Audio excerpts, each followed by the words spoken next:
All right. Hello, everybody, and welcome to the Bearded Gear podcast. This is Jake, as always, and I'm on episode 22. This is going to be another solo one, which is a little bit different. Pardon me while I drink some Essentia water. Got to get my electrolytes in. So, there's a couple reasons why I'm going solo this week. This time it's not just laziness. The first time it happened, it's because I was sucky at reaching out to anybody ahead of time and just kind of went that way. But this one, I figured it would be kind of nice. I enjoyed. It was a little bit cathartic, I guess, like having a solo episode and just talking about what's going on with me, with the gear that I've got in, with what's coming, just thoughts, getting them out there. And I think the podcast is the right space to do that in. I literally didn't bring any knives. If you're watching this on YouTube, I'm not going to be holding up anything that you have to look at. This will be a very just audio episode. You'll still see my face. Some people will hate that. But yeah, so I wanted to just do it solo again so that I could have some space to talk about what's going on, some things that are coming up and all of that fun stuff. Nothing too heavy, nothing crazy going on, but it's nice to do this. And then I guess that really is kind of the only reason. I don't know. It just sounded nice and pleasant to do. Plus, I'm really hangry right now. I'm doing this diet. The thing that I have found in my life that works best for me in adulthood to cut some goo off is to do low carb, especially if I match that with a lot of cardio. I get real quick results, and it's the type of diet that I can kind of handle the most compared to other diets. Drives me the least crazy, although it still drives me crazy. So I'm doing it right now. The way that it came about is kind of funny. So I'm not generally all that like body image focused. I'm not crazy tied up in that. But last week I was on a trip down to San Diego, and I'll talk some more about another part of that trip later on in this episode. But while we were down there, I've been eating like a 15-year-old for like this whole entire year, basically. While we were down there is even worse, of course, because we're on vacation. And the way that it works oftentimes when we stay in places like this resort that we were at, because of what my wife does, we're there to cover staying there, like to take photos and promote that we stayed there, and provide them with images they can use and stuff like that. So it's kind of work, but it's kind of vacation at the same time. We just have to take a few photos while we're there. But because of that, we also had like a room service credit, and we had like a poolside cabana for one of the days, and we had credit to like order from a waiter the whole time we were out there. And like the whole thing was very like taken care of, which made me go crazy, of course. I don't know who wouldn't do that. So the whole trip was just eating. Plus we brought a bunch of snacks, and I don't think I drank any water. It's just all soda and juice and my mate, which I drink all the time. I brought a bunch of, but that's also like a ton of juice in it and carbs, and it's very sweet. And so yeah, I was just going crazy, and I kind of have been for a while. I hike a fair bit. I like to walk, sometimes with my family, sometimes just alone. But with the amount of food I was intaking, I had just put on a decent bit of weight. So I was sitting at like, I think when I got home, I weighed myself. I was 192, which for me, 6 foot even, my build, that's about as heavy as I like to get. I've been there a few times in adulthood, but I'm happier. 170 to 175 is about where I like feel pretty good, especially if I have a little bit of muscle mass. But if I'm not lifting, if I'm not really working out, then even 165 is pretty good for me. So anyway, while we were down there, it's just eating like just so terrible. And the last night that we were there, I had spent that whole day, no water, all soda. I had, what did I have for breakfast? I had a waffle and like a croissant breakfast sandwich. I got both because room service. And then with that, I had a big thing of orange juice, and I drank my mate. And then we went down, we had this poolside cabana thing, and I ordered a burger and fries. And then I ended up getting a bag of chips, and I had a big medio litro, like the big Mexican Coke with that. And then they brought me a ginger ale. And then like I was swimming with my kid, got real sunburnt. And then we left there for a little while. We went into La Jolla. We really like La Jolla Cove, and walked around there. We got some snacks while we were there. I drank a Red Bull. And then we headed back toward the hotel, ended up going to a really good like taco place. I guess it's just a Mexican restaurant. I ordered fajitas, but went to this awesome restaurant. I think there's only one in California, but apparently there's more. It's called Blanco. So we ate there. It was right by the hotel, and I just ate tons of chips and guacamole. And then I got this big plate of fajitas with tortillas and corn and beans, and like there's a whole thing, right? And then I ate something for dessert after too. Now I'm not remembering. It's probably just like literally candy, because I was eating candy the whole trip. And so then we get back from that, and I took my daughter down to the pool for like kind of one last swim because it was the last night. And a really cool pool. The resort was like deserted too. Literally, we saw maybe 10 other people at this whole giant resort the whole time we were there. Like the employees didn't even know what to do. A lot of the time we like couldn't find somebody. If we went like into the little shop, there like wouldn't be an employee for a couple of minutes because there's just no one coming in. So they were hiding somewhere. I don't know. But so then I take my daughter swimming, take her back up to the room. My wife and her get ready for bed. And I went to go down to the hot tub. This is a really long way for me to get into why I'm starting my diet. But anyways, so I go and I sit in the hot tub for a while, and the hot tub closed like 11. So I head back up, and then I got back upstairs and I was going to shower because I smell like hot tub and chlorine. And I like happened to glance over at the mirror, and I was super sunburned and looked kind of like disheveled anyways. And I was just like, I looked at myself and I'm like, I am fat. I'm a fat person. And I'm not, again, I'm not normally like this big body image. I don't like self-loathe or anything, but I was like, oh man. And then it also hit me. I was like, I also don't feel good. I don't have the amount of energy that I should. And like, this isn't good. And if I keep going this way, it's only going to get worse. And so I just decided kind of in that moment, as I was like getting in the shower, that when I got home, I was going to try to change it up and right the course. So I've been doing low carb, and that works for me because I can eat as much as I want, like portion wise, and kind of as often as I want, as long as I'm not putting carbs in my body. So I'm trying to make sure I do at least less than 50 grams of carbs a day. Ideally, and I've been successful at so far, more like 30 grams or under, which is not very many carbs. And I love pasta. I love bread. I love French fries. I love any form of potatoes, of mac and cheese. I love all those things. And so it's frustrating, but it's also like this morning I had bacon and eggs and avocado, and like I can just make burger patties and eat them without the bun, just fork and knife them, some mustard on there or whatever, eating a ton of veggies. Like I'm eating, and I'm eating good food, but it's not what I would love to be eating. It's just stuff that's tolerable after a few days.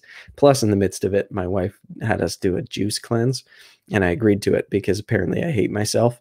And that was brutal. Like the first juice was just celery juice with a little lemon in it. And it was like for the whole day, you're supposed to drink 6 juices. So every 2 hours. So we started at 9, and then at 11, at 1, at 3, at 5, and at 7, we had juices, right? So the first one is just celery and lemon. It is horrible. And then the second one was like just as bad. It was like celery and lemon and like kale and parsley. Who puts parsley in juice? And what else was in there? I think they like put some carrot in. I don't know. That one was also bad.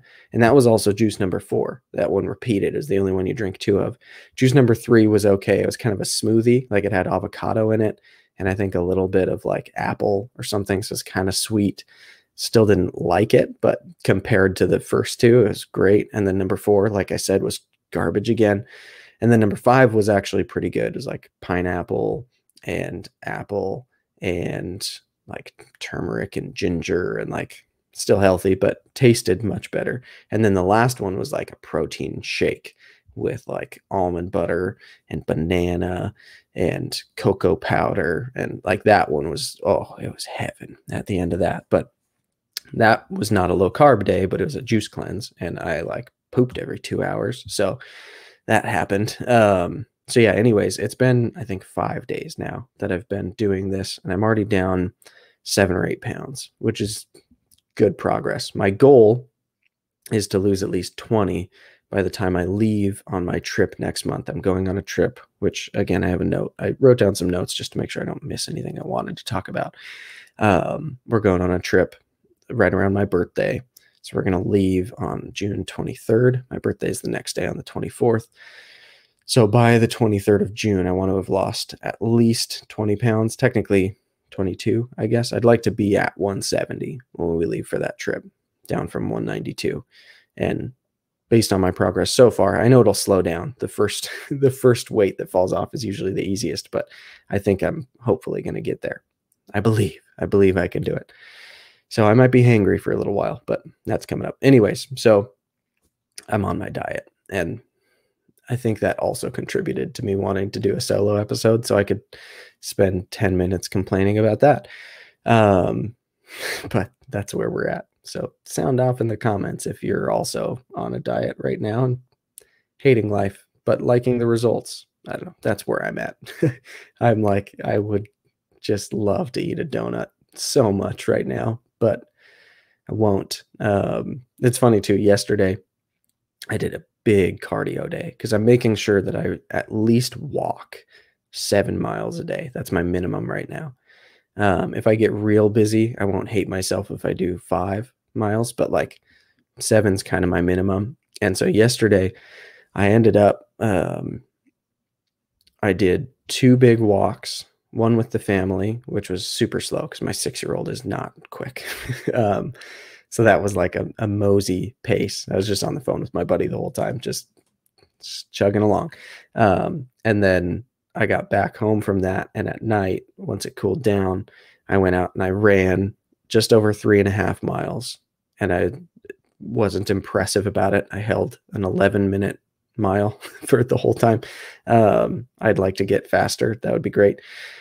And then I finished that and I was doing a cool down walk and I was like, I'm just going to keep walking. And so I ended up walking like another 3.5 miles plus all the random steps I'd had throughout the day. It ended up, I clocked over 11 miles. And so this morning I was toast. And then today I tried to run again and I only made it, I held about the same pace, but I made it like 2.5 miles before I was just so out of gas that I could not keep running. And so I walked quite a bit more. I still got 7 miles in today, 2.5 of which were running, but I was so like depleted from having a couple days in a row of just like 20-25 grams of carbs in the whole day. And I was a little dehydrated, hadn't been drinking enough water, hence the Essentia over here. And yeah, so I was toasted. And right before doing this, I treated myself and I ate like a multi-grain, like what would normally be not that good of a piece of bread. I toasted it, buttered it, and I think that by itself had like 15 grams of carbs, just that one slice of bread. But if I didn't do that, I knew that tomorrow I was going to be so fried and I wasn't going to do this. And I'd been really good today. With that, I think that puts me at like 40 grams of carbs. So is what it is. But that's where we're at on the diet. I'm sure there are a lot of people who have already stopped listening to this episode just because it's been this much of diet talk. So let's talk something knife related. There's a really interesting group chat that I'm in. I've mentioned it quite a few times. No, I cannot invite you to it. It's pretty closed off and somewhat exclusive. Just a tight-knit group of guys at this point, and we talk very openly and about all kinds of things, but a lot of the time the conversation centers around gear and knives. And in there's an interesting group. Some of us are on YouTube, some of us are just on Instagram, some of us are on both. Obviously, the group chat is on Instagram, so we have to be there, but some people in there are makers, some people are becoming makers, designers. There's like an interesting mix there, right?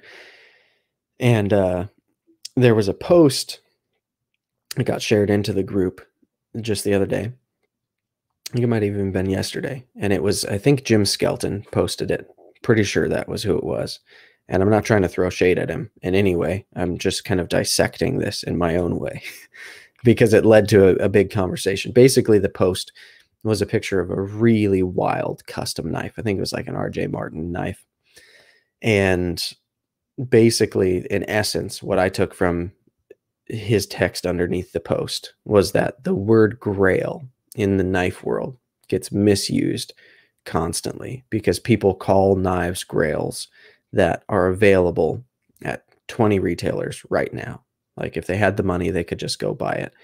And in his interpretation, that means it's not a grail. A grail is something that you maybe have to hunt for, I guess, would be the way he would put it.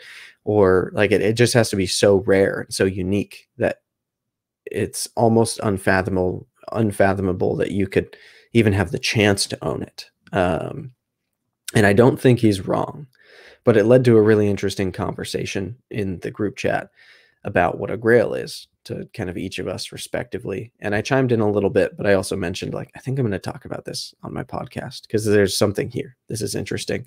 And I've just kind of loosely been thinking about it. I don't have like this dissertation to give you right now on my definition of a grail, but I guess I'm going to attempt to. So I think honestly, this is one of those things where a lot of people can be right at the same time because it is so individual what grail means. Like when I started in the hobby, the knives that I considered grails were largely production knives that were, if they were hard to get, they weren't impossible to get. Like maybe they're marked up a little on the secondary or drops only happen every now and then, that kind of thing. But a lot of them even were just things that I could buy, or things that were for sale. But the problem was that I didn't have the money to go ahead and just buy these things that were hundreds and hundreds of dollars. And I also wasn't at a point where, I don't know, I wasn't committed enough to the hobby that I could justify spending that much money on a knife. And so to me, at that time, a grail was something that was frivolous and more expensive than I could rationally justify, but I wanted, right? Like, I don't know. I think of when I first started collecting, actually, one of the knives that first caught my attention when I was buying like Bokers and used Wii's and stuff like that, was like a Strider SNG or SMF. And I knew some guys who were into them and I'd see pictures of them on Instagram. I had no idea at the time of all the drama surrounding Mick and his stolen valor. And that's a whole thing on its own that I never really care to get into because it is what it is. But I really wanted one of those, but it was like, to me, the idea of spending, if I could get one at table, like $450 on a knife was so unjustifiable. And so to me, it was a grail in the sense that it was like, I lusted after it. And I thought maybe one day, and I think that's the key, is the like maybe one day aspect of it. That's what, like, I would have called it a grail at that time. And to me, it was. And I don't think back then, as a new person in the hobby or the community, that I was incorrect, because I think maybe one day really kind of is the key. Like if it's a maybe one day thing, then regardless of the reasoning why it can't be today, that can make it a grail. But I think there are also individuals who like, I don't know, if you come into the hobby with a lot more money to blow, like at the time with what I was doing for work, I didn't have a large disposable income, especially with a baby and a wife. And like my wife wasn't doing what she is now on the level that she is now. And like there was a lot of contributing factors to that, sure, but I just didn't have the disposable income. If someone comes into the hobby and they could spend $10,000 on a knife the day that they decide they want to get into knives, then to them, a grail might be much less about price. It might be much less about like availability. Because if you have FU money, then you could probably talk somebody into selling it who has one who wasn't even planning on selling it. Like that kind of thing can happen, you know? So for those people, maybe a grail is like that maker only made one of them, and I can't even track down who the owner is. I just have to hope that one day I figure that out and I can have that one of one knife. Like that is a different type of grail, sure. But I do think, and again, not to throw any shade towards like Jim Skelton for posting it, because I totally understand and even find myself agreeing with his line of thinking. Like I get where he's coming from in his definition, but I do think it's a little pretentious to say that because a knife is widely available, that it can't be somebody's grail. And I don't think they're wrong for calling it a grail, I guess is what I'm trying to say. And maybe I'm looking at the word wrong. That's also fair. It could be like, maybe we should call that something else. Maybe we should call that a goal and not a grail. I don't know. But to me, like the term, the way it's used, the way it's tossed around, the way that friends of mine have used it in talking to me about a knife they want, I get it. I latch onto the idea when someone says, this is a grail for me. I know instantly and instinctively what that means, because I've had plenty of grails. Like for me, the first grail that I like achieved, if you will, was my Arius. When I got the Gen 3 Arius, that was something that I never thought I'd actually end up getting, but I had wanted so badly. And then it took me finally getting to a point where it was like, well, if I sell 3 knives that I already have in my collection that I like and that I would like to keep, but if I sell those, then I can have this knife that is a grail, you know? And then it was like the hunt was on. Then I had to sell those things and get enough out of them to have the money in my account, because I didn't have more money to throw at it. And I made it happen. I made it work and I got it. And it felt like achieving a grail. And that knife lived up to what I wanted it to be in my head. I ended up later letting it go just to fund something else, and because I never really carried it. And I've talked about that story as well. But then ultimately I came into the Gen 4 Arius, which I now have. This week I actually tried to buy another Arius, which is crazy. I shouldn't even be playing that game. I already have one, right? But USA Made Blade got some exclusives for their shop in that had DLC handles and DLC hardware and DLC backspacers, and it was still satin blade, but the handle and all the hardware and clip and everything were DLC, and I just thought they looked sweet. And they were doing a drop, and I was ready. I was actually out on a walk, but I made myself stop a few minutes before drop time. I was ready, card info loaded, like set to go, right in drop mode. And I was checking out in under 30 seconds and they were gone. I don't know how many they got. It could have just been a handful, but I almost was an owner of 2 Ariuses. But anyway, so I think grail is just one of those terms that, like, the more I've thought about it, the more I've thought most people are right when they say grail. Like, I think if you own, I don't know, other knives that are just as expensive, like say somebody has a bunch of knives that are worth 150 to 200 bucks, like at least several, and they're saying that their grail is a bug out, and bug outs are in stock in a bunch of places, then I agree that that's not a grail, because it's within their means. They could just sell one of the knives they already have. And if the bug out was actually a grail, they should be willing to let go of something that they already have to just turn that knife into this knife kind of thing. Like, sure. But if for any reason a knife is inaccessible to somebody, especially for like, not like to their next paycheck, but like for months and months or a year or like however long the timetable is, if it's not super immediate, then I think it's fair to call something a grail. I think the hobby also evolves for people, right? So somebody like Jim Skelton, who's been in it for years and years and years and has owned a ton of really, really nice knives, like the things he's lusting after are very different now than they probably were when he entered the hobby. Um, and so I think it's easy to kind of dismissively, like, I have arrived. Now I know the things about knives. And that's a tempting thought to have. And I'm sure there will be times where I'll be caught in that, where it's like, I'm the one who knows the things because I've handled so many and I've carried so many and I've talked to so many makers. But now I know more. But I think it's also fair to be the new person whose grail is something fairly simple. And so I think, I don't know, I want to encourage a space that's more inclusion focused and encourages people who are getting into the hobby to keep getting deeper.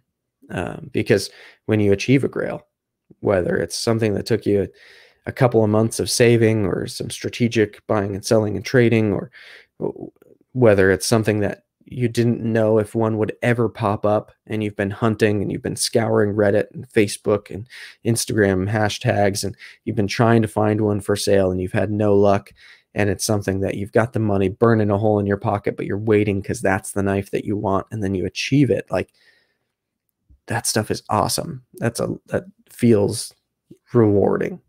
Sometimes it can also feel hollow. Sometimes you can get the thing and be like, this is what I worked that hard for. That's going to happen too. But I think when people have those experiences, they get a layer deeper into the hobby and into the community because they're having more conversations and they're investing more time and energy in it, and they're looking at it more and they're focused on it more. And I want more people to be into the hobby. So I think whatever your grail is, like, chase it, you know. I think that's a great thing. Or maybe it just requires patience. Maybe it's not a chasing thing. Maybe it's just waiting. But for me, the most recent grail has been the Roosevelt. I had the loaner one that I adored that knife.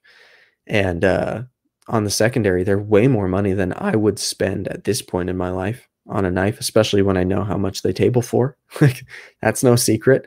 So I'm not going to pay triple just because I want it so bad. Like, does that mean it's not a grail for me? No, it's still a grail. I still really, really want one. What I actually want is a book spot to be able to get one at table. And so the first time the books opened that I was really engaged and wanted one, I missed it. And it was a huge bummer. And now I have a book spot and I'm waiting for my spot to come up. And it feels like I'm waiting for a grail. And that's real exciting. So yeah, I think the deeper you get in, there should also always be a next grail. Maybe it's a next maker you want to buy from and you would love to, and you have to do something to make it happen. Like, I think the point is that there needs to be an obstacle of some sort, whether it's time or money or chance. Like, that should be the definition of a grail in my book.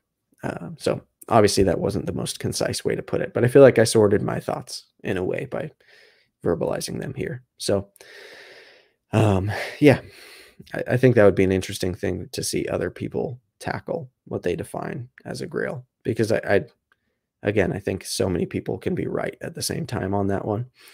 All right. So the next thing I wanted to talk about, I've been doing consistent YouTube uploads and Instagram uploads for over a year now. And this isn't me saying that I'm quitting. Don't worry about that. But I have made a point every single day since I started my channel in, I think it was March of last year, March of 2020, right? Yeah, when COVID hit, started my channel. At that point, I started daily uploads, at least one video a day, and have not missed a day. On Instagram, I have also posted every single day and have not missed a day. And I spend a lot of time just responding to messages, trying to make sure I at least see every comment. If it's cool and positive, I heart it and I like it. I respond to someone I can. That's getting harder and harder. and I'm not going to hold myself to some weird standard that I have to respond to everybody. Like, I'm sorry, it at a certain point, it gets to be unmanageable. And I also do photography for my wife with what she does for work, and that requires an amount of my time. And I have a kid who I'm watching grow up, and so I'm not gonna pretend that I will answer every message or like, sorry, but I'm not sorry. Anyway, so it's just a lot of time because there's not just shooting the content, but then there's also editing the content, uploading the content, doing the back end of making sure the title is right, and there's keywords and all this stuff, right? And it all takes time. And I'm not burnt out. I'm not sick of it. I enjoy it thoroughly. I'm getting to kind of like do my hobby in a way that most people don't, and I cherish that. But in June, like I said, on the 23rd, I'm leaving on a trip to go to Utah. And I haven't firmly decided this, but for the last couple of days, especially as I've been walking and running and just alone with my thoughts, I've been thinking about this. And I think for the first time, I'm going to let myself miss a couple of days. I don't think anybody cares about me missing a day other than me. If I'm being honest, I think it's just I'm in my own way at this point. But I also like believe in momentum for these kinds of things. And so I've been very strict with myself to make sure, even in the days where it's been very inconvenient, to still post at least a video to YouTube and at least a picture to Instagram. I let Facebook slide all the time. Like when I post on Facebook, it's just a groups anyways. I'm not like, I don't have a page on there of my own that I'm really like pushing on. I just share Instagram pictures to the Facebook page that I have right now. It's just repeat content, right? But like, even when it's been massively inconvenient, I've made sure to get an upload up. And when I've gone on trips in the past, we went just like last week to San Diego, but that was just for 2 nights. It was pretty easy. But before that, our last trip was to Utah, actually, again. So we have some good friends who used to live down here and now live in Utah, and we like to go and visit them. And this year we're making it a big trip, or this coming trip is going to be a big one because we're renting a massive house this time. And like my 3 best friends are all going to come with their wives and kids, and we're all just going to stay in this giant house together for like 5 nights. It's going to be awesome.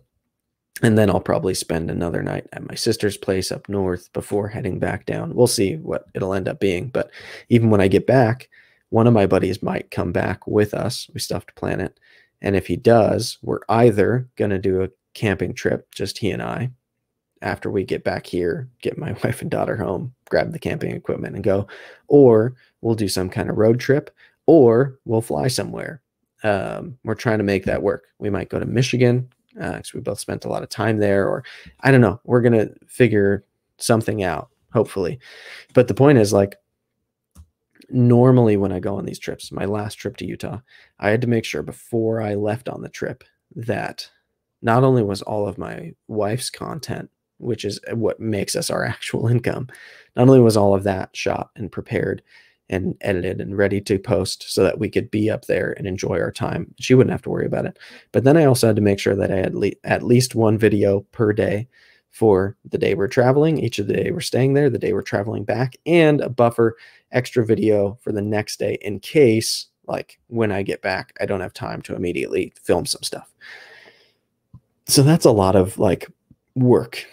And I try to shoot a lot of my videos back to back to back in single sittings a lot of the time. That's no surprise. You'll see me wearing the same shirt with the same background all the time. And I shoot a couple of things, right?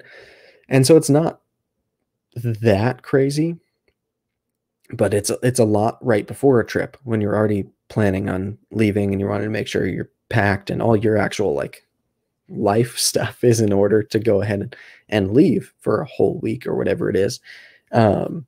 So I imagine what I'll probably do is I'll probably still pre-shoot some content, Maybe I'll pre-shoot all of it. I don't know yet, but I'm not going to put any pressure on myself to post to YouTube or to Instagram while I'm gone. And if when I get back, I need a couple of days to settle back in and then start shooting some content, that's what's going to happen. And I'm just going to let myself, for the first time since I started the channel, like drop the ball for a second and actually have like a proper vacation and enjoy being with my friends even more. Because like even on my last Utah trip, I had pre-scheduled my videos to go up. I still had to post to Instagram every day, which I do manually. I don't schedule those, but I had scheduled some of the videos. There were one or two that I just needed to edit, but I'd already shot them. And then it's like, I didn't want to be on my laptop at all while I was there. I didn't even really want to be looking at comments while I was there. Like that I usually don't mind, but in that space where I was in that mode, I didn't want to be dealing with it. I just wanted to be with the people I was with. And so, yeah, I'm trying to like be better about that kind of thing. Like have my head actually be where my feet are in the moment. That's, as I age, becoming more and more important to me. And that's part of why I've actually filmed less outdoors lately, is because I had started to notice that when I was hiking with all my filming equipment and stuff that I needed to film, I was looking at my hikes as like, this could be a good filming spot, or I got to get that much further up to where I'm going to film. And I've got all this extra heavy gear on my back. And then I'm hiking into a spot where I'm going to sit down and film for an hour or two. And then I'm going to pack it all back in. And after I've spent all that time filming, I don't have any more time to then actually go hike as hard and far as I would like to. And so I haven't done it as much, because now when I go hiking, it's for me to clear my headspace. And I think it makes me a better person. And so that's not to say that I won't ever film outdoors again. I certainly will, but it's been nice for me to like have a little bit of a break from that and just enjoy getting outdoors and hiking for the sake of getting outdoors and hiking, and not mixing that so much with feeling like it's some kind of obligation. Again, the obligation lies only with me. I don't have a boss in doing this. I don't have anybody above me who's telling me, hey, here's your deadline. You have to make sure. Like, none of that is happening. But I also plan to sustain this long term. And so for me, there are certain things I need to do to make it feel sustainable. So yeah, I think on that trip that it'll probably finally be the time when people will notice that Bearded Gear, hey, he didn't have an upload today. He didn't even post on Instagram. Is he dead? I don't know. And hopefully by me talking about it now, and I'm sure I'll talk about it as it comes up or as it's happening, like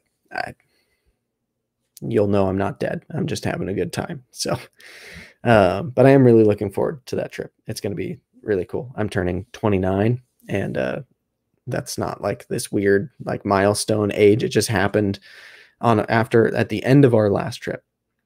We had had so much fun just like renting a Verbo with our friends there that we were just like, we got to do this again. And then one of our other friends had visited us there at the Verbo while we were there with our other friends. And so that was a lot of fun. And then my other best friend lives up in Portland now. And we were like on the phone with him a bunch while we were there, because we're all friends with him. We're hanging out without him. And so we just kind of figured it out, where we were like, what if we rent this giant house and everyone comes? And we were able to work it out. So my buddy from Portland is coming down. My other two friends already live in Utah, relatively close to where we're staying. So it's going to like all come together in a really cool and fun and unique way. I also don't like see any of those friends pretty much ever, because they all live in different states. And that's kind of been like the story of adulthood for me, is like all my childhood friends ended up going off to college and all that kind of stuff. And then if they ever came back to like hometown, I live 40 minutes from where I grew up. By the time they came back, like I had a kid and a wife, and my life was different than theirs. They're still in party mode, like my life was different. And so the friends, like the true, like good friends that I've made in adulthood that I see in person that aren't knife community friends, who are real friends as well. But like the people I spend physical time with, a lot of them live pretty far away now. And some of them used to live close and they've moved away and whatever. It's like, that can be the way it goes. But this isn't some weird, like, I have no friends kind of thing. just spitballing here. Anyway, so let's change gears again. I wanted to talk about pre-orders for a minute. I've had a number of people lately send me messages. Some people I knew, some people who just sent me a message out of the blue, which I really appreciate. I get a number of messages relatively regularly, not to like sit here and toot my own horn, but people who are just like, hey dude, I love the channel. And then they like have a question or they just want to share something. Like the number of people I've had message me, hey dude, love your channel, watch all the time, something like that, followed by, and I just got my first Arius, and man, you were right, or something like that. It happens a lot, specifically about the Arius. That just, I'll keep tooting that horn all day long. The Arius is a phenomenal knife. But I've had a number of people tell me that they've just done their first pre-order, because I pre-order knives with a relative amount of frequency. And I tend to speak pretty highly of it because I think it's one of the best ways to get a fair deal on knives that oftentimes become very difficult to get. Like the Brian Brown Jaeger M, I didn't pre-order, and man, I should have. That knife is phenomenal. So good. And I ended up overpaying for it, only by like 50 bucks or whatever, because I got it from Kevin. But and he was in it for more than that. He just bro dealed me because he knew I wouldn't spend as much as he did on a knife secondary. But yeah, like pre-ordering knives can, in the long run, if you're able to put that money on the hook for months at a time while you're waiting for something, it ends up potentially saving you money. There can be losses, sure. It's not a sure bet every single time, but anyway, so I've had a number of people like, hey, I pre-ordered my first knife. I'm really excited for it. Sometimes it's a Vero, sometimes it's whatever, right?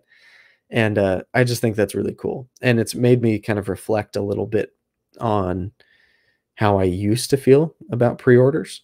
They're still, honestly, it's not my favorite thing to do. Like, I would much prefer to spend a couple $100 on a knife and have it immediately. Obviously, that would be so much nicer to just have the thing right when you give the money, right? But I think they're kind of a necessary evil, if that makes sense. And I used to not see them that way. I used to just see them as stupid. I used to see it as the way that my collection worked. It still kind of does, but especially back then when my collection was smaller and I had less money into it and I had less to kind of play with at the time. It was like, if I spend $300, let's say it is, on this pre-order, whatever it is, then that's $300 I can't be spending and moving around and trading and trying things with for months. And I used to rely on buying and selling and trading to constantly be trying new things, which was super fun for me, still is. If you watch my channel at all, you know I'm constantly trying new gear. And part of that is because I have the channel. But even before the channel, I did that kind of thing all the time. And sometimes you take little losses. Sometimes you end up on something. And like, it was a fun game to move gear around and be trying stuff and experiencing a variety of gear that I wouldn't have been able to experience if I kept every knife I bought and then just bought with new money, because I didn't have a bunch of new money to be putting in the hobby. Still don't. And so to me, in that way, it made pre-orders just seem stupid. I was just like, why would I give you money now for a knife I'm not going to see for months? That just didn't add up to me. But I think a couple of things have happened for me. Like, my tastes have kind of drifted towards some of these micro brands or smaller makers or designers where they do their own OEM runs. And that's a game I'm about to be playing on my own with Luft Concepts and the Avant on the way, which we'll talk about where that's at, I think towards the end. But these little brands that do OEM runs, especially if they're with Reat, because that's just about me liking the design or not. The build is going to be good if Reat is building it, is honestly the way I see it, my knife project aside. It's exciting and it's fun to try knives from these smaller makers. And I find I want to support these guys. Like Brian Brown, I pre-ordered his Raptor because A, I love, love, love, love the Jaeger M. But B, I love Brian Brown. I had him on the podcast. Just thoroughly enjoyed the conversation. I've talked to him quite a bit since. I bought one of his fancy bit drivers. He is a really nice guy. Plus, all of the friends of mine who have also talked to him, isolated, not about my conversations with him, have all reported that he's a super nice guy. And I like him as a dude. I think he's a cool guy. And so I want to support him. I know that based on the knife I already have from him and the bit driver I have from him, that I like his designs. I like his work. I think the Raptor looks cool. It's kind of a no-brainer to me. And I'm willing to bet that if the Raptor is as good as I'm expecting it to be, then if I didn't pre-order it now, my options, once it actually lands in everyone's hands, would be either to just accept I've missed out on it or to overpay on the secondary. And I don't personally like overpaying on the secondary. I would rather give him my $350 now and know that I've got that knife on the way and be looking forward to it. And I've conditioned myself to just like let that process be what it's going to be. Part of it is strategically trying to remember, or trying to forget rather, that I've got this knife floating out there. And just like when I get the update that they've arrived and they're going to start to ship, that's when I'll get super excited, but I'm just passively excited until then. But yeah, I'd rather give them the $350 now and go through that process than, for me, than to pay $400 or $450 for it secondhand and feel less like I'm supporting him too, even though ultimately he's going to sell all the knives. But like, I like knowing that my money went to him for doing that. It just, I dig it. So yeah, I have a number of pre-orders right now. I've got the Roosevelt spot technically that I'm waiting for it to come up. I think there's still quite a few people in front of me in line. My number's towards the end of the batch of 100 spots that he did that I got in on. So that'll be really, really exciting. I have the Weir knives, Lucas P. I'm excited for that because I've never even handled a Weir knife, and it's his first production knife, and Reat is making it. I'm a little bit confused that it's S35 VN, but I'm not going to let it ruin the knife for me. S35 VN is fine. I just feel like at the price and with Reat building it and like with the way the industry is right now, I'm confused that it's not M390 or something equivalent. But maybe he just loves S35 VN. I don't know.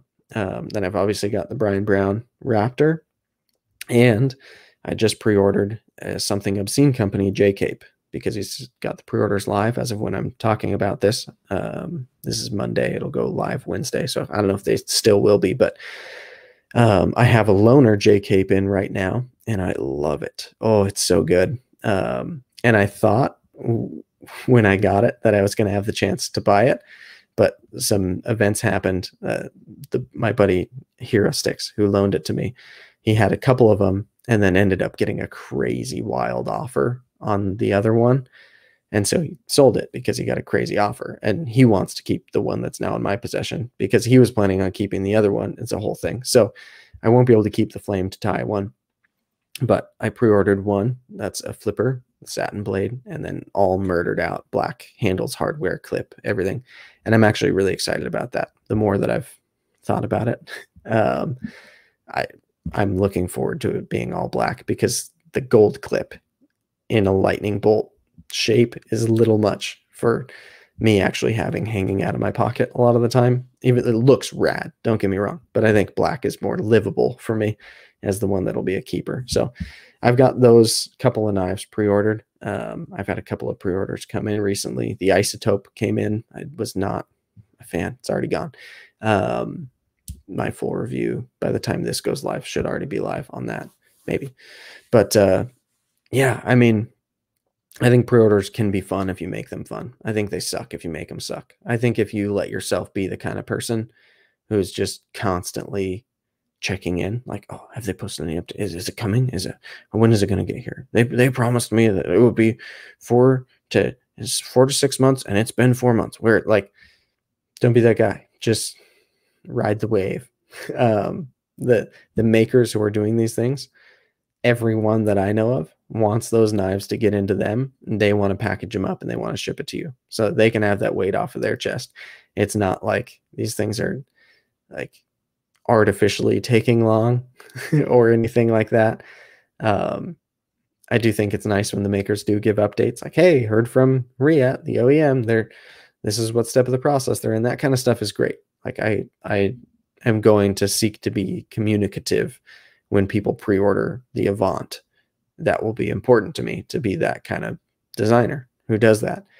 But yeah, I think pre-orders are pretty rad. So speaking of the Avant, let's talk where that is at the moment. I keep kind of teasing. I don't mean to be a total tease about it. It just doesn't make sense to share too much information too early, because then, I don't know, my fear in a lot of ways is that by sharing too much now, the wait will be too long by the time the knife is actually shipping to people, and people will have, like, they'll have fizzled. Or it could even be a while before we open up pre-orders, because things need to happen before then. And some of those things are just out of our control. Right now, we're at a step that is out of our control.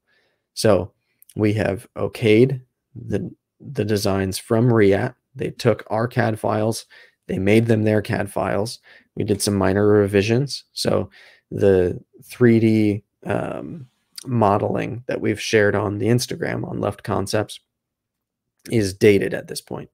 There have been changes made to the knife since. So the clip that's on that 3D video that's on there, that's not what's going to happen. It's going to have a wire clip. The edges of the micarta will be chamfered all the way around. It doesn't reflect that in that clip that we shared. And a number of things have happened. So that's all exciting for us. But now that we've okayed all of that and we've signed off on those renderings that they sent back to us with all those changes, now they're making the prototypes.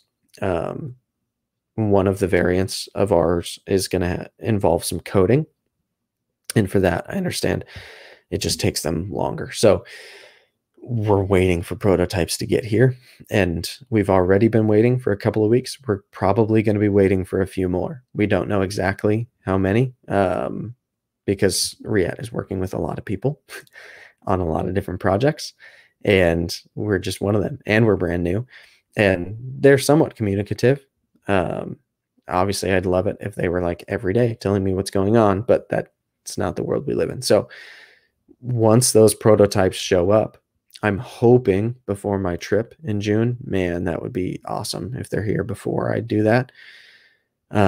Because I mean, I'd like them to be here 3 days ago. Like, I want them so bad for my own selfish reasons, but hopefully they're here before the trip. If not, then hopefully by the time I get back from that end of June, early July, we'll see prototypes in hand here.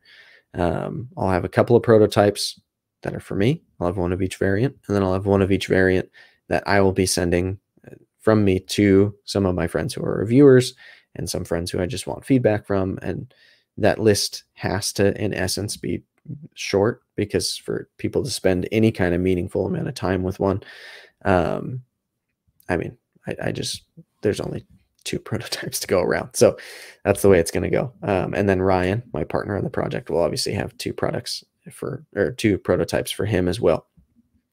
So yeah, we're just waiting for those to get here. And once the prototypes arrive, then some exciting things can happen. Then we can obviously take a bunch of photos and video and all that kind of stuff. We can add that to the site, which we've already got mostly built and kind of ready. So we can plug that stuff into there, and then people can have another way to look at and see the product and what things are going to be like. We have to decide, like, final decisions on packaging, so we can start getting ahead on that kind of stuff. And there's so many elements to it. And then we've got to calendar out and decide when we're going to open the pre-order, and all that's really exciting, but also scary. And it's scary exciting because it's our first time. So yeah, be patient with us as we have to sit here and be patient. But I genuinely appreciate it. I get people constantly reaching out to me like, can I pre-order one now? And it's like, I don't even know what we're going to sell them for yet. Like we need to okay these prototypes and okay production and make sure we don't have to make any changes and adjust any costs and all that kind of stuff. Like we already have a pretty firm understanding of what they're going to cost us, but there are things that we don't know for sure yet. So we need to figure all that out to even just have pricing. So like as much as I love it when people are like, can I pre-order it now? It's like, I wouldn't even know how much money to take from you. And it's such a gray area when this is going to be ready to actually launch, let alone be in hand. Like I can't do that yet. But as soon as we're ready for it, like all that support will be so meaningful and welcome, because this is a big deal for both of us. So yeah, that's where we're at on the Avant at the moment. The last note I have, we'll see if I end up rambling past it, but I wanted to talk for a second. When I went down to San Diego last week, on the way down into town, I stopped at Toor Knives, Toor, Toor Knives. And some of you might be aware of them, some may not. They're primarily a fixed blade company, and they do a lot of being down there in the San Diego area. There's obviously a pretty heavy military presence.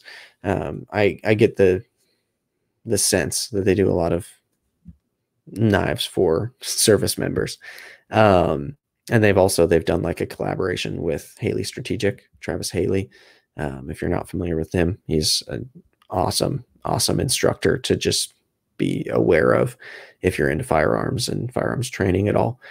But yeah, so they make a line of fixed blades currently that are really cool. And I had just started seeing maybe a few weeks or maybe a couple months at the most ago that they opened up a showroom there at their shop. And it's a relatively small showroom. It's maybe, I don't know, 15 feet by 20 feet or something, maybe a little bigger than that. It's not huge though. It's a room, right? And it's what would like typically be a reception area for this building in an office park. And they've made it a really cool showroom. And so they've got displays up on the wall. They've got a couple of display cases and just a bunch of stuff in there. And so I got to handle all of their fixed blades basically. And one of their folders that they actually used to make. But what has me excited is that they're on, I think June 1st is the date. They're launching a new line of folders that they're making completely in-house. All their fixed blades are made there in-house, which is rad. So fully US made line of fixed blades. I think they're launching like 4 models that day too. They're fairly similar, but they are unique models. Frame locks. I forget what steel they're using. I think it might be like CPM 154, which I'd love it to be something else, but that's not terrible either. But yeah, really cool people, super nice. Everyone I talked to there was awesome. I ended up getting a hat while I was down there, and I've been wearing it like crazy. It's become my go-to like walking and running hat because it's actually a little bit of curved bill, and I typically am kind of a flat build guy, but when I'm running and walking at midday, the curved bill is kind of nice. It's less hipster, but it's kind of nice. So yeah, I mean, they were great. They were really, really nice. I didn't get to handle any of the new folders yet, though. They didn't have any out on display because they weren't launched yet when I was there.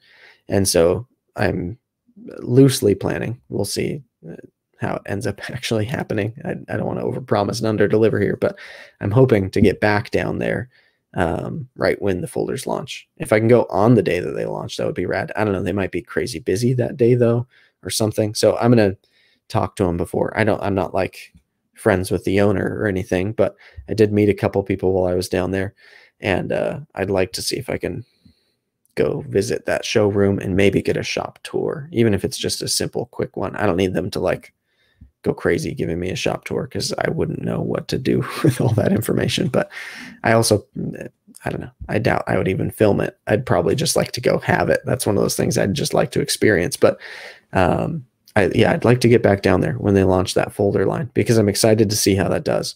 And I want to encourage companies like that who are doing all of their own work in-house. I understand they're even making their own hardware, like all of it in-house, and it's in the US. And I don't think those folders are going to be crazy expensive. I don't think they're going to be cheap. They're not going to be inexpensive, but they're they're not over the top expensive. And I feel like there's starting to be some makers who are in the US who are playing that game. Like if Tor Knives is making folders, if Tactile Knife Co. is making folders, TRM is a player that I really like, ProTech, player that I love. You've got, I think, Monterey Bay Knives. Supposedly, I've been hearing murmurings that they're planning to start making some folders in the US. I mean, and then there's obviously like, there's big ones like Chris Reeve and Strider and Hinderer. And those three, I kind of just, at this point, personally, I kind of write off because, like, I don't know. I don't see that exciting coming from them. Hinderer, there are a few models that I would like to try. Relatively soon, I'll probably try a half track, and I'd like to try the Fire Tack. I think that's what it's called. Especially now that the Fire Tack has tri-way. Like, yeah, I'd like to try some of Hinderer models, to be fair. But yeah, there's not that many players who aren't at that price range of Strider, Chris Reeve, and Hinderer. Those companies have this seemingly kind of agreed upon line in the sand where their core models are $450. And like, sure, you could get a small Sabenza for less than that. Hinderer definitely makes some knives for less than that. But if you consider the core models, like the XM18, the Sabenza 31 now, and the SNG, they're all $450. And I have speculated that if one or two of those players came down and made that 375, the other one or two would have to as well, because they've held that line together. It is what it is. But makers like Tactile Turn coming in at $300 on their very first offering in nice materials. Love it. These Tor Knives guys, if these knives are good, that makes me excited. ProTech, I feel like, I don't know, ProTech needs more love. Obviously, their knives are kind of hard to get right now, especially the Malibu is just like, for good reason, it's really, really hard to get. And they're trying to make them. I literally, what's today, Monday? Yeah, yesterday, I sat down for a while with my buddy Matt, who works over at ProTech. And he helped me get the runt a little early to start showing that. My video, First Impressions, is already up on it. But yeah, I was talking to him about the Malibu, and he's like, we're aware. And when I talked to Dave at California Custom Knife Show, it was the same thing. He's like, we'd love to make enough Malibus for everybody. We're making as many as we can, was basically what they're saying. But yeah, like they're a US maker who's making phenomenal stuff. They're starting to use a lot of 20 CV. It's not just 154 CM from them anymore. Like that's great. I like them a lot. And yeah, there's a few makers who are just kind of popping up onto the scene or getting competitive on the scene, and I like that. Obviously, I'm having my knife made by Riyadh, but I would love it, absolutely adore it, if in the next few years there become some options here for me to have knives made. Like for me to design a knife and have someone in the US OEM it. Man, that would be awesome. And I would pay more for it. Hopefully the end users would pay more for it. Like I'd probably take a slimmer margin on it. Like I would like that to be a thing. So we'll see. Time will tell. But hopefully I'll get down to Tor Knives on June 1st or shortly thereafter and see what those folders are all about, because they have my interest. And again, I liked the people that I met down there. I didn't meet their entire staff or anything, but the few people that I did get to meet and shake hands with seemed pretty cool. So I'd like to see what those folders are all about. I guess that's all the notes that I have. I think that's kind of it for right now, where my headspace is at. I can't think of anything else that I feel like I need to talk about. I constantly have new stuff coming in. I feel like on a lot of podcasts, it's like, what's new? But it's like, that's what I make my videos about all the time. If it's brand new, there's been an unboxing. There's probably a first impressions or about to be. So yeah, like I'm really enjoying some of the stuff that I've just gotten in recently. I've also had a couple of knives lately. Maybe this is one thing we can end with. I've had a couple of knives lately there's really just one that's super coming to mind, but a couple of EDC items, I guess, would broaden that I've gotten in and I've done an unboxing on, and before I've even done a first impressions, I've sold or traded. And that's kind of rare for me. I feel like for a long time, I wanted to honor my process so much of reviewing the gear that even if I wasn't loving something, I would give it more of a chance and I would see it through the at least a week of having it, carrying it, and cutting with it or whatever. I maybe I just don't have the patience at the moment. And this is pre eating low carb. Like I got the Chavez tack and I really like Ramon Chavez. I loved the 229 that I had, Death Skull. That knife was awesome. I just got a Chavez shirt. Like I have nothing against the guy or his knives or his designs as a whole, but I've seen some people get the tack, TAK, whatever you want to call it. I've seen a few people get them and rave about them, just say that they're awesome. But for me, immediately the jimping killed that knife for me. And that's my preference. That's a thing for me. It's not to say that the knife is terrible, but I do think it's bad design to put remarkably sharp jimping super far spaced apart on a tiny little secondary size knife. It just, to me, it doesn't make sense. I don't see what the purpose is for it on a knife, those dimensions, and with that kind of what I would perceive to be the philosophy of use for the knife, it doesn't add up to me. And so it aggravated me and I immediately got rid of it. I didn't even do a first impressions. I didn't like that knife. My first impressions would have been negative. My full review would have been like, there are some cool things about this. Like I can always find some good things about a knife, but it would have been negative ultimately. That feature, for me, my opinion, ruined it. So I got rid of it. The Pena pry bar that I got recently, I had for a while. I had that on my last Utah trip. I opened a couple of bottles with it. I actually tossed that into the trade with the tack for the Guardian Tactical OTF that I just got. But it was like that thing had jimping on it that was placed in such a way that if you tried to put it in and out of your pocket, it was like serrations going across your pocket. Made it difficult to get in and out. It was super rough on the pocket you're trying to put it into. It's like, why even have a pocket clip on it? That would have been a better pry bar if they took the pocket clip off, or if they just omitted those spots of jimping that frankly seemed pointless to me. It bugged me. And the story of that pry bar would have ended up, yeah, it makes a good bottle opener. I don't use pry openers or pry bars all that much. I don't even use bottle openers all that much. And it was just like something cool to try out, but I really didn't end up loving it. And so is what it is.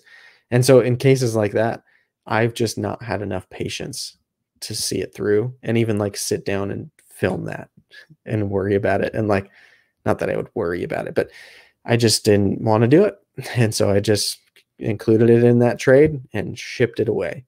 And I think that it could change, as all things are likely to do, but that might continue to kind of be the thing with how many knives I just get lately. And especially now that like sometimes companies are sending me knives, things like that, that does happen. And I'm always open about it when it does. I'm open about it when I pay for it or not. Like, but there are opportunities I'm having to check out some things kind of early or handle people's prototypes, and all that stuff is exciting to me. It's a lot of fun. And so when I get something that I just bought and I don't have any reason to see it through the review process other than to create some videos for other people to see, like, I don't know. I'd rather be doing other things.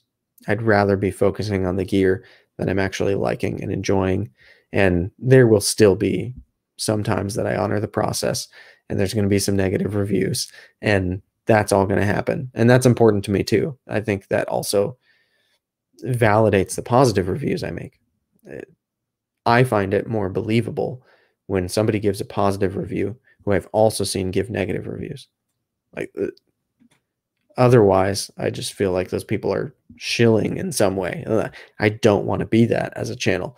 And sometimes it's also educational, even for me, to go through the process of trying something even though I'm having a negative experience with it kind of the whole way through and seeing it through. Like that can be valuable, but sometimes I'm just not going to have the patience for it. Sometimes, like that little baby Chavez knife, I'm just going to be like, look, this isn't for me. I don't care enough about it to even film it, and I will sell it or trade it or whatever it's going to be, and I'm not going to feel bad about it. I don't. I just, that's kind of the way it is. So, yeah, I think that may be a little bit of a thing moving forward. Maybe I don't know. It's from before the diet, so it's I can't blame it on no carbs. Although right now everything feels like it's because of no carbs in my life. That's just the station I'm at right now. And a few more weeks, that's the way it's going to be. So maybe I'll seem extra critical for a few weeks, and then I'll all of a sudden be taking some time off. I don't know what's going to happen. But I'm still going to be here, still going to be making content. And it's going to be interesting as I'm subjecting myself to this horrible, horrible way of living. Life is so much more enjoyable when you're putting carbs in your body. That's just the way it goes. Anyway, I guess that's kind of going to be it, guys. This is over an hour already. I feel like that's plenty for one of these solo episodes. My next episode, if everything goes according to plan, I'm going to be filming or recording end of this week with Chris from Renegade EDC or Renegade Provisions Co. I have his prototype Gungnir in right now. I shot the first impressions of that this morning.